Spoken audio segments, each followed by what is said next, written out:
Good evening, everyone.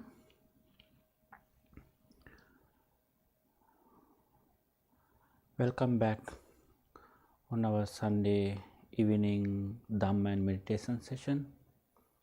So we begin with the paying homage to the Buddha. Please let's recite Namo Tassa 3 times. Namo Tassa Bhagavato Arahato Samma Sambuddhassa. Namo Tassa Bhagavato Arahato Samma Sambuddhassa.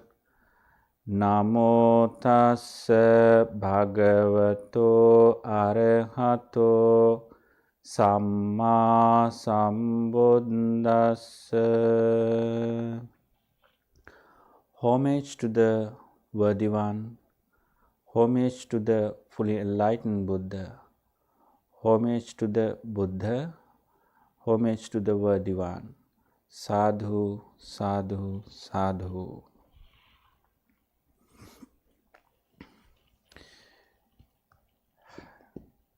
Dear friends and children in the Dhamma, so as usual today we going to practice meditation and discuss the importance of practicing mindfulness. Today especially we are going to talk about the hindrances. You know, the 5 hindrances are main obstacles that we experience during our practice. Hindrances, so with the hindrances, so we have to simultaneously practice and continue our practice. You know, in the pursuit of enlightenment, individuals often encounter a substantial workload ahead. So we have to do the tremendous work. It's based on our practice as well as the reading and improving our knowledge. At the same time, we applied our knowledge into day-to-day life and we experience it through the self-experiment. You know, overcoming hindrances and breaking free from mental limitations serve as initial prerequisites. You know, however, even after successfully navigating through negative mental status, one's mind remains vulnerable to reverting back to distressing conditions.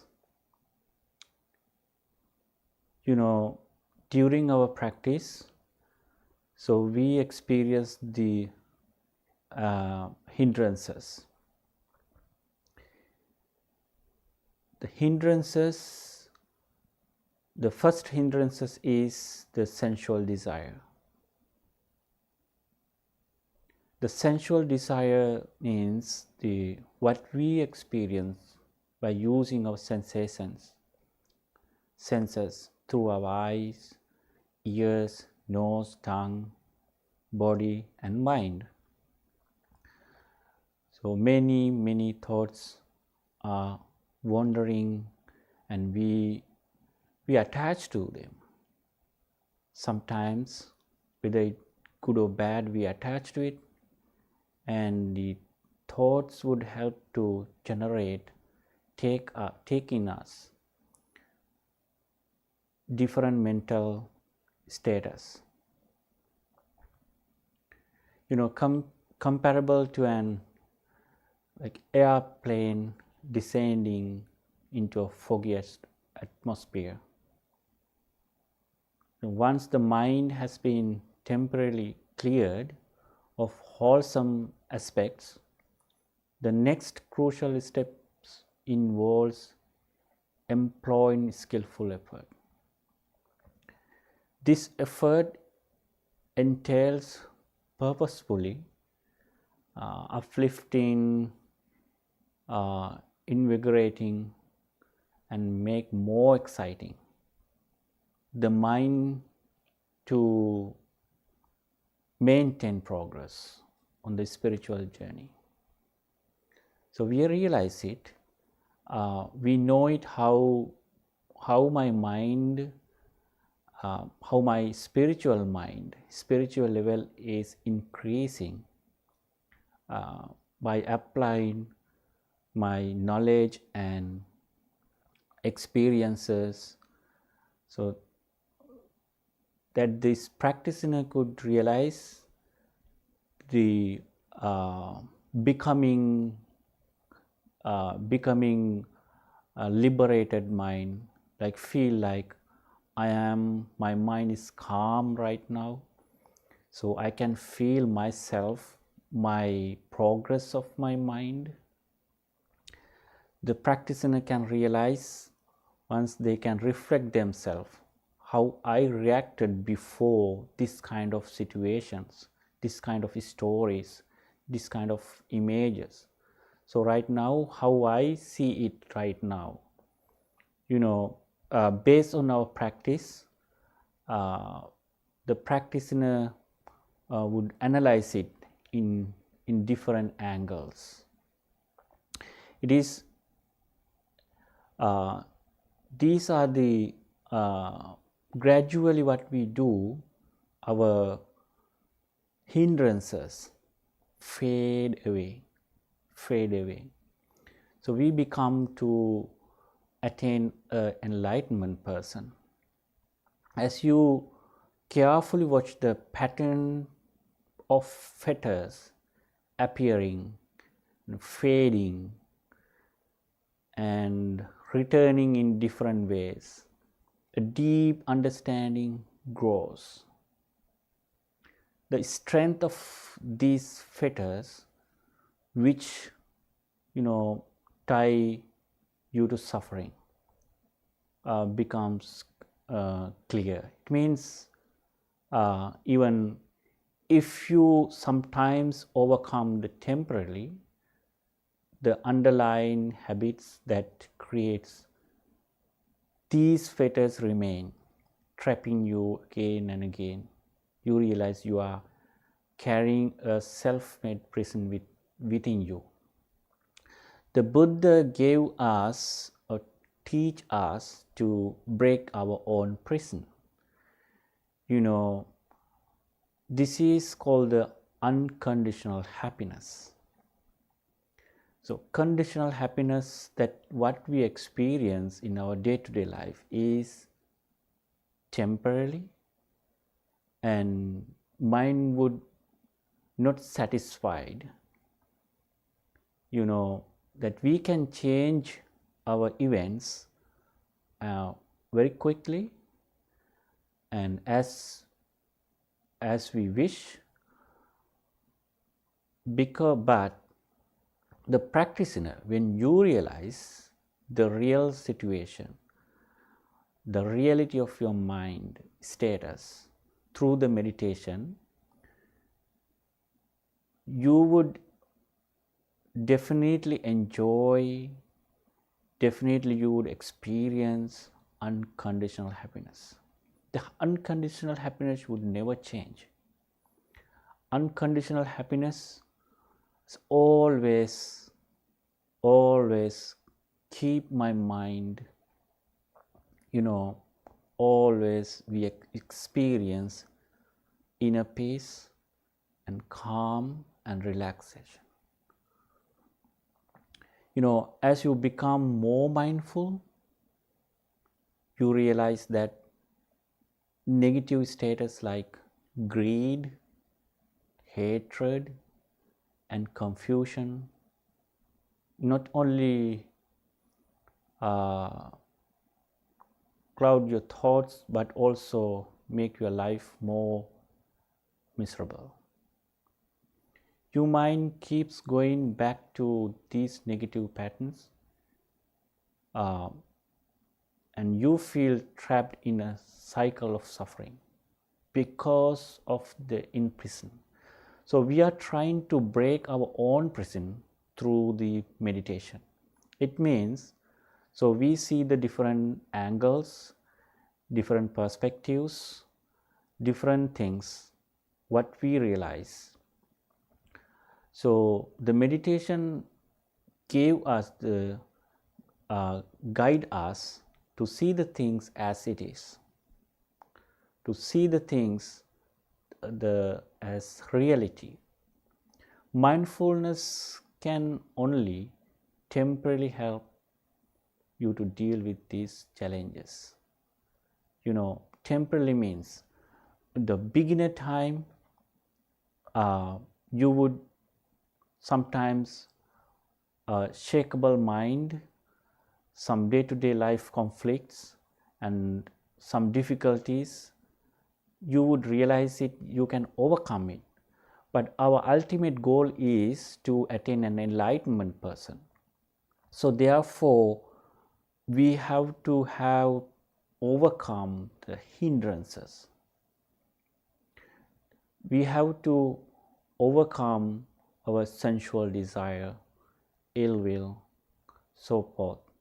So once again, we need to remind, and once again we need to think ourselves how the hindrances are wandering in my mind. In the dependent origination, they discuss the avidya or ignorance. So not knowing the behavior of my mind, the not knowing the behavior of hindrances. Sometimes hindrances cause main obstacles to us. Always, sometimes we can move forward because of the hindrances are still working, and hindrances are always making us disturbances. What we can do, after breaking these hindrances, so once we cannot do this within a 1 week, 1 month, or it's based on our practice and realization. So we all can overcome our hindrances. Breaking these hindrances, you reach the first stage of enlightenment. First stage of enlightenment we call sotapanna, or there is no turning back now. No doubts about your potential to complete enlightenment and how to attain fade away. You have certainly reached your goal. You become a stream enter. You now you are in the stream enter, first jhana, we call the first jhana. The overcome the hindrances called, attain the first jhana. So everyone, the practitioner, that they can realize how to overcome their hindrances through the meditation. It's just not it. You have to have a practice many more hours and investigate and do the experiment yourself, applying your knowledge, applying your understanding, applying your practices, so you can just see the thoughts and you can overcome your hindrances. So the first hindrances is, I'm going to read the book, The Hindrances, what we call the Buddha in the Satipatthana Sutra. It says, here there being sensual desire in him, a bhikkhu understands there is sensual desire in me, or there being no sensual desire in him.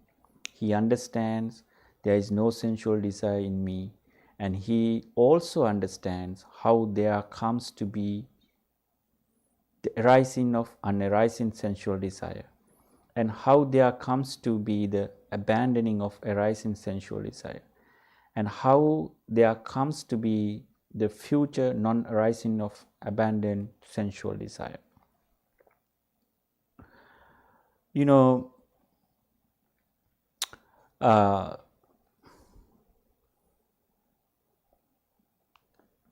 Through the realization or understanding, the practitioner can realize it, how my desire or my thoughts, how I attach to the each objects, and how I behave accordingly. So, the practice in mindfulness or sati is help us to see our mind at the very beginning, sensual desire. The second one is the ill will. There being ill will in him, bhikkhu understands there is ill will in me, or there being no ill will in him. He understands there is no ill will in me, and he also understands how there comes to be the arising of unarising ill will, and how there comes to be the abandoning of arising ill will, and how there comes to be the future non-arising abandoned ill will. Ill will means the vyapada. The mind is always, if some would feel any kind of unpleasant feelings, the ill will begins and wandering their mind. So vyapada, it means unpleasant feelings, so or uncomfortable feelings. Vyapada. Ill will is, the literally means a will means the future expectations or what we are expecting. The things are ill, means not feeling well. So my expectations are not feeling well. It means what happened next. Because of that, I am not satisfied, feel uncomfortable, feel unpleasant feelings. My hopes or my expectations or what I think right now, if I feel it uncomfortable, mean ill will. So my will is ill right now. Vyapada, or I would not feel it well. So make our mind through this experience unpleasant feelings. So, the unpleasant feelings, that one should realize it, how these experiences I embraced, I experienced. So the practitioner realize it and try not to attach it to any kind of unpleasant feelings. all the things are happening because of attachment. So the practitioner realize it and know it very well, but the practitioner would not attach to it. Then gradually it fade away. The vyapada is fade away or ill will. The third one is dullness and drowsiness.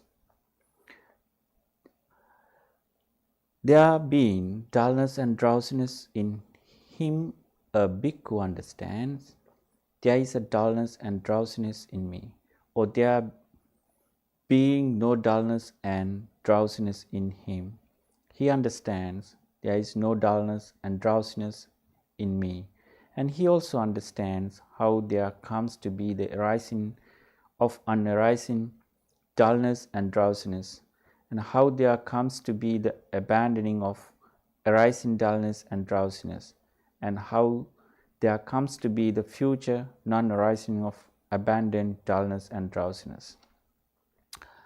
So mindfulness or sati help us to see ourselves, how my dullness or drowsiness works in me.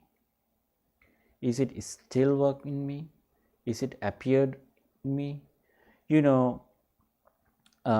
If some would have a drowsiness or dullness, definitely they cannot practice mindfulness or Dhamma.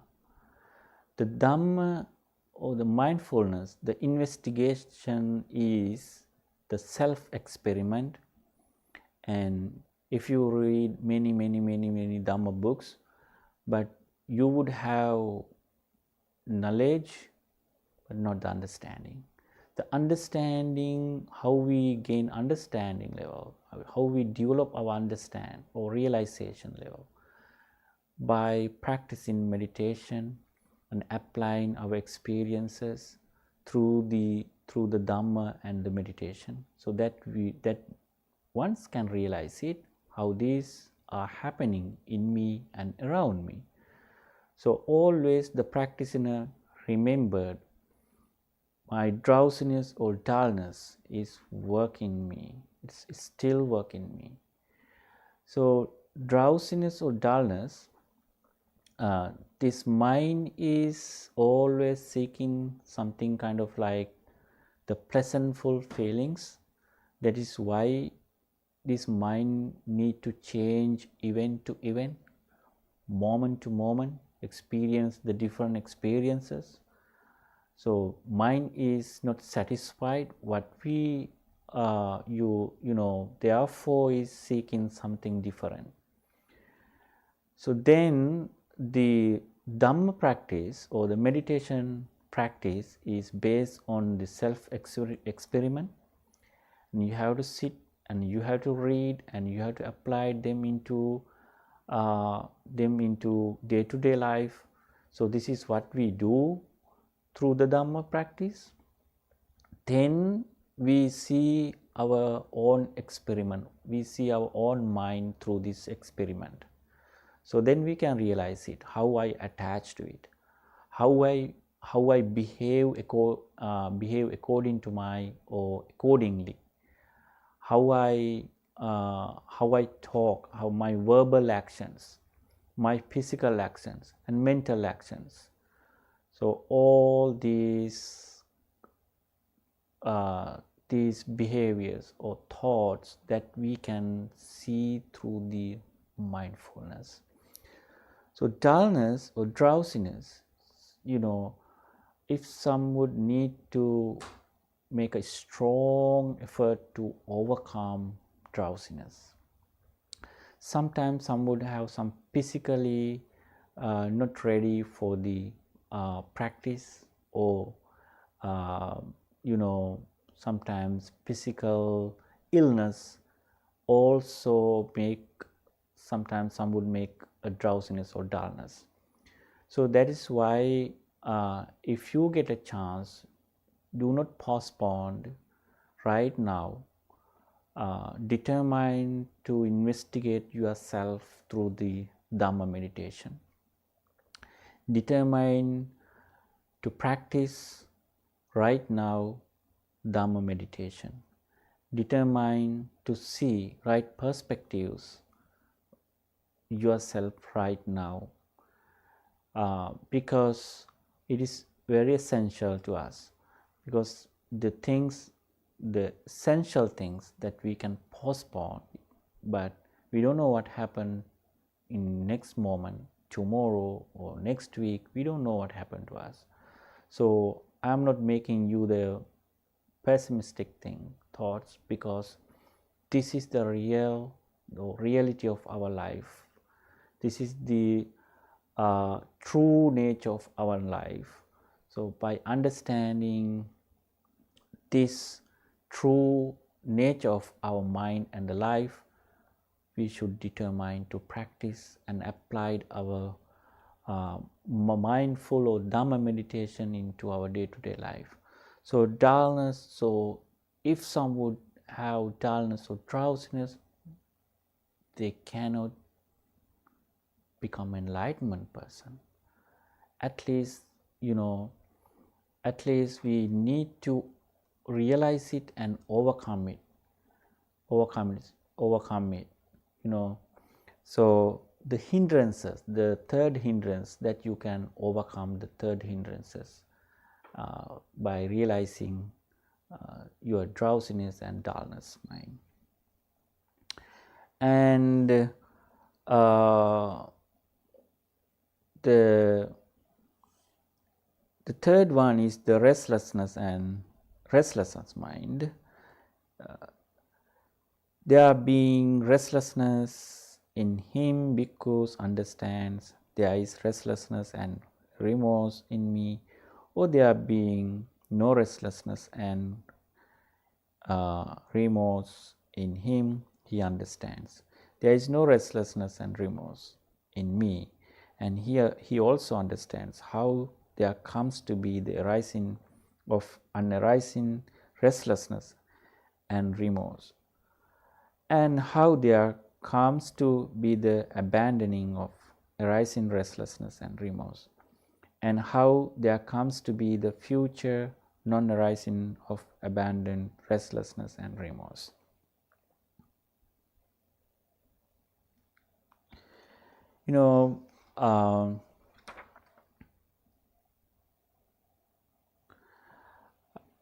The last hindrances is the doubt. There being doubt in him, a bhikkhu understands there is doubt in me, or there being no doubt in him. He understands there is no doubt in me, and he understands how there comes to be the arising of unarising doubt, and how there comes to be the abandoning of arising doubt, and how there comes to be the future non-arising of abandoned doubt. So this is the last hindrances. So these 5 hindrances, if some would overcome these hindrances, would able to attain the sotapanna, the first jhana, decreasing these hindrances would always reminded us our spiritual status of our mind. So friends, now we all experiences these hindrances or obstacles, and by using our obstacles, that these obstacles teach us to how to overcome, and how I satisfied, or how I behave my mind through the experiences in my day-to-day life, and how these obstacles I experience, and the obstacles make us always to great effort to overcome it through the mindfulness meditation. So I invite you all, just think yourself and try to overcome your hindrances, the sensual desire. Usually the nature of our mind is the unending expectations that we have. Unending. The expectations are, there are many expectations. So therefore, by achieving your goals, or you should practice and realize how my mind is behaving, my mind is working through the experiences, and you can reduce your stress, anxiety, and you can fully calm your mind, and you would really enjoy yourself. This is called unconditional happiness. So friends, let's please determine yourself to practice Dhamma meditation in your day-to-day life. So today we are going to practice the breathing meditation. Please get ready to practice session right now, and sit comfortably wherever you are, and adjust your seat, and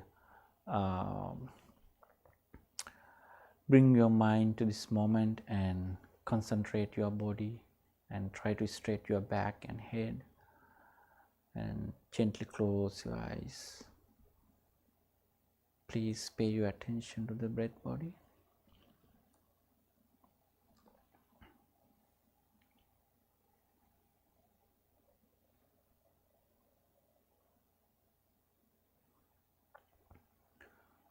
I am mindfully breathing in long. I am mindfully breathing out long.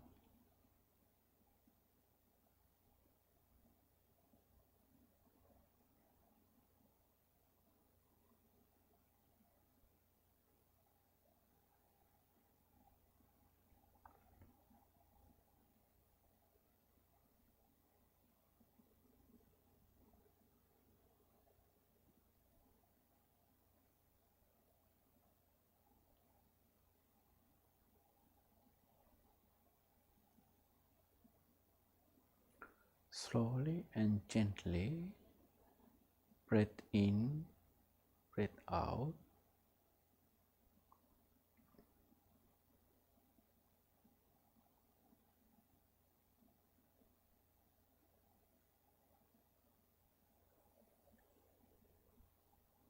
I am mindfully breathing in long.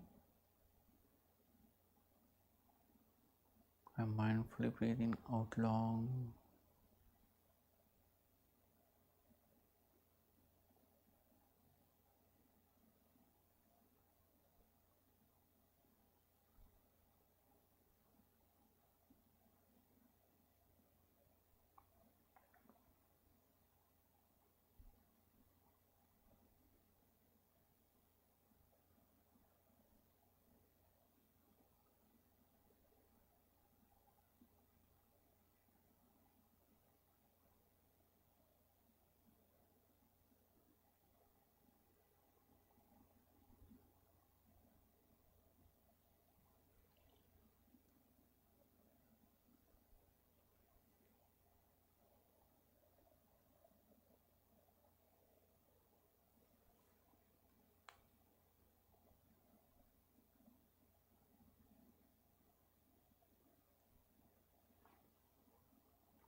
Okay, well, uh,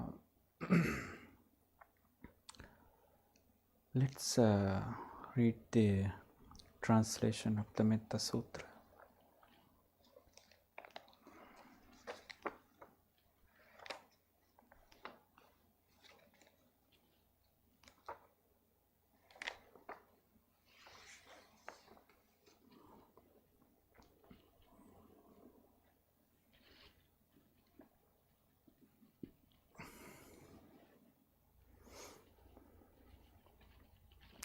Discourse on loving friendliness. One is skilled in good, wishing to attain that state of peace, should act thus. One should be able, straight, upright, obedient, gentle, and humble. One should be content, easy to support, with pure duties, living lightly, controlled in senses, discreet, not impudent, unattached to families. One should not do any slight wrong which the wise might censure. May all beings be happy and secure. May all beings have happy minds. Whatever living beings there may be, without exception, weak or strong, long or large, medium, short, subtle or gross, visible or invisible, living near or far, born or coming to birth, may all beings have happy minds. Let no one deceive another, nor despise anyone anywhere. Neither from anger nor ill will should anyone wish harm to another. As a mother would risk her own life to protect her only child, even so towards all living beings, one should cultivate a boundless heart. One should cultivate for the world a heart of boundless loving friendliness, above, below, and all around, unobstructed, without hatred or resentment. Whether standing, walking, or sitting, lying down, or whenever awake, one should develop this mindfulness. This is called divinely dwelling here, not falling into inerrant views, but virtuous and endowed with vision, removing desire for sensual pleasures. One comes never again to birth in the womb. By the power of this truth, may I always have well-being. By the power of this truth, may I always have well-being. By the power of this truth, may I always have well-being. Sadhu, sadhu, sadhu. Dukkha patthaca niddukkha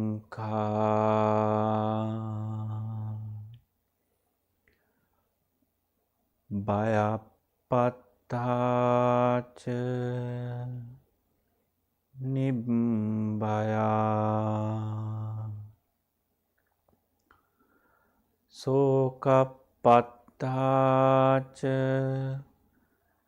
nissoka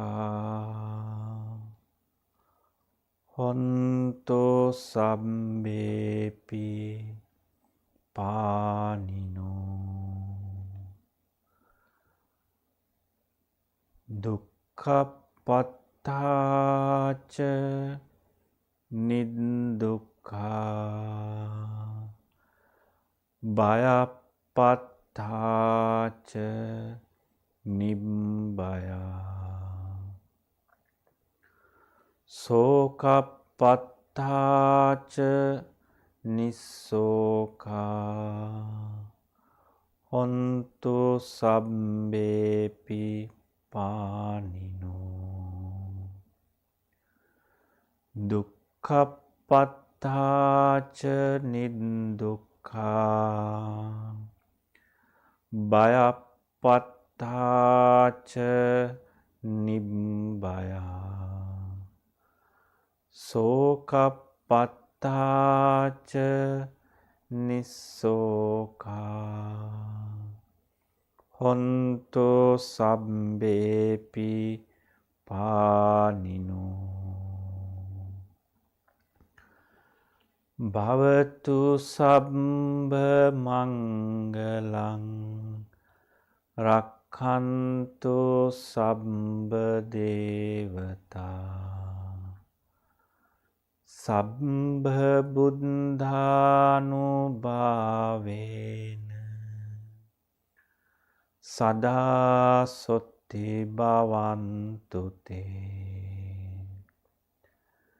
Bhavatu sabbha mangalang Rakhantu sabbha devata Sabbha dhammanubhavena Sada sotti bhavantu te Bhavatu sabbha mangalang Rakhantu sabbha devata Sabbha sanghanubhavena Sada sotti bhavantu te. May you be well, happy and peaceful. May you be well, happy and peaceful. May you be well, happy and peaceful. May no harm come to you. May you always meet with the spiritual success. May you also have courage, understanding, and determination to meet and overcome inevitable difficulties, problems, and failures in your life. May your family members be well, happy, and peaceful. May no harm come to them. May they always meet with the spiritual success. May they also have courage, understanding, determination, and failures in their life. May your friends, relatives be well, happy, and peaceful. May they always meet with the spiritual success. May all indifferent persons, may all unfriendly persons be well, happy, and peaceful. May they always meet with the spiritual success. May all in the United States be well, happy, and peaceful. May all over the world be well, happy, and peaceful. May all beings be well, happy, and peaceful. May all have happy minds. May all be free from suffering. May all be free from jealousy. May all be free from suffering. May all have happy minds. Sadhu, sadhu, sadhu. All the blessings be with you. Thank you, everyone.